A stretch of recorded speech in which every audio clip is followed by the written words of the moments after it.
할렐루야 반갑습니다. 복음, 사랑, 생명의 흐르는 아침 이정훈 목사입니다. 오늘도 함께 아침 묵상에 참여해 주셔서 감사합니다.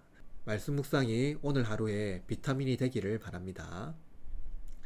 오늘 아침은 신명기 32장 44절에서 52절 말씀이고 율법, 은혜의 방편이라는 주제로 함께 아침 묵상을 시작하겠습니다. 모세와 눈의 아들 호세아가 와서 이 노래의 모든 말씀을 백성에게 말하여 들리니라. 모세가 이 모든 말씀을 온 이스라엘에게 말하기를 마치고 그들에게 이르되, 내가 오늘 너희에게 증언한 모든 말을 너희의 마음에 두고 너희의 자녀에게 명령하여 이 율법의 모든 말씀을 지켜 행하게 하라. 이는 너희에게 헛된 일이 아니라 너희의 생명이니 이 일로 말미암아 너희가 요단을 건너가 차지할 그 땅에서 너희의 날이 장구하리라. 바로 그날에 여호와께서 모세에게 말씀하여 이르시되, 너는 여리고 맞은편 모압 땅에 있는 아바림 산에 올라가 느보 산에 이르러 내가 이스라엘 자손에게 기업으로 주는 가나안 땅을 바라보라. 내 형 아론이 호르산에서 죽어 그의 조상에게로 돌아간 것 같이 너도 올라가는 이 산에서 죽어 내 조상에게로 돌아가리니 이는 너희가 신광야 가데스의 무리바 물가에서 이스라엘 자손 중 내게 범죄하여 내 거룩함을 이스라엘 자손 중에서 나타내지 아니한 까닭이라. 내가 비록 내가 이스라엘 자손에게 주는 땅을 맞은편에서 바라보기는 하려니와 그리로 들어가지는 못하리라. 율법이 은혜의 방편이라는 것은 여러분에게 생소하게 들릴지 모르겠습니다. 현대사회에서 율법에 순종하라는 말씀은 어쩌면 매우 어색하게 들립니다. 그러나 율법과 율법주의는 구분해야 합니다. 여러분은 지금까지 신명기를 함께 묵상했습니다. 그러므로 모세가 가나안 땅 접견에서 이스라엘 백성을 가르치는 주된 이유는 하나님께서 그들에게 복과 저주를 주었다는 것을 선포하는 것입니다. 그런데 복과 저주는 율법의 순종의 유무에 따른 것입니다.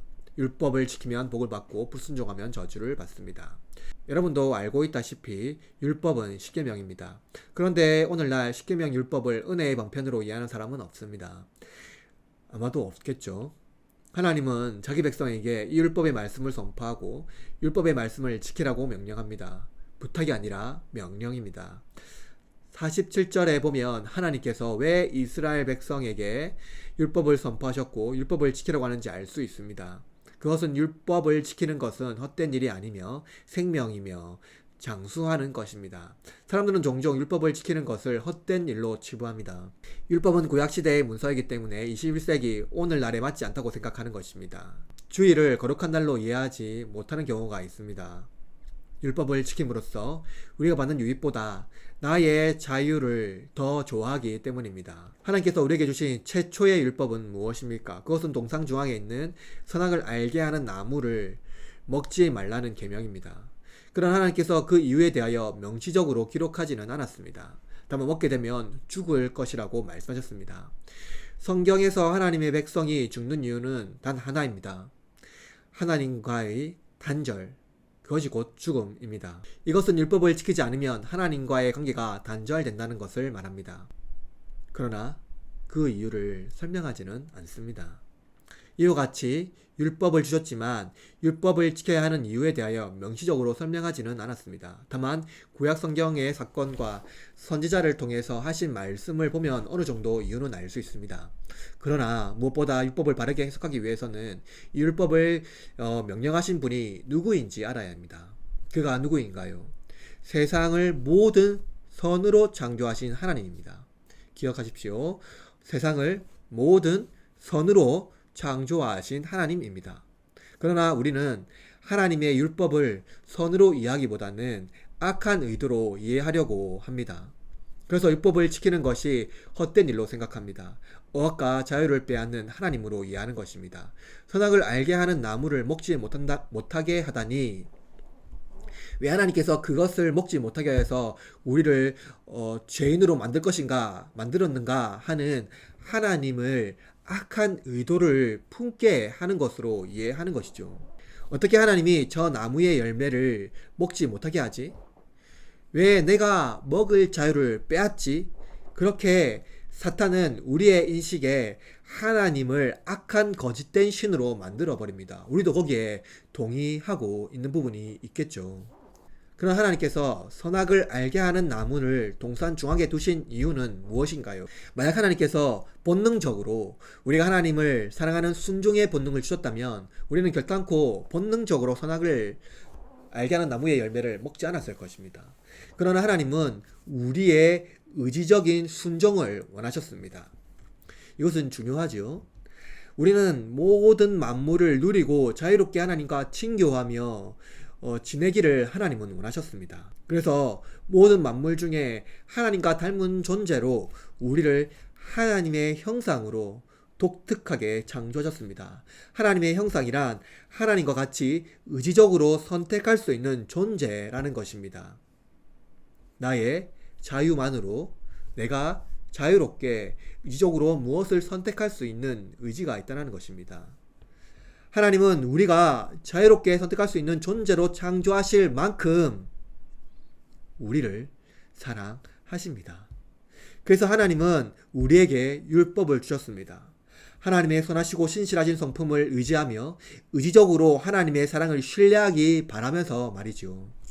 선악과를 먹지 말라는 하나님의 율법은 우리의 자유를 침해하거나 억압하려는 것이 아니라 하나님의 선하심을 우리가 의지적으로 믿고 신뢰하기 바라는 것입니다. 그러나 모세와 아론은 이 일에 실패했습니다. 모세는 가네스 무리바에서 하나님의 거룩함을 드러내지 못했습니다. 결국 가나안 땅에 들어가지 못합니다. 우리도 실패했습니다. 율법의 말씀에 의지적으로 순종하지 못합니다. 우리의 의지는 타락하여서 하나님의 선하신 성품을 신뢰하지 못합니다. 하나님을 거짓 하나님으로 악한 의도로 율법을 주었다고 말하는 사탄의 설득에 우리는 쉽게 흔들립니다. 그리고 하나님의 율법의 말씀에 기꺼이 순종하지 못합니다. 우리의 내면에는 왜 이것을 못하게 하지? 왜 이것도 먹지 못하게 할까? 하는 하나님의 선하신 의도를 악한 의도로 재해석하려고 시도합니다. 그렇게 우리는 실패합니다.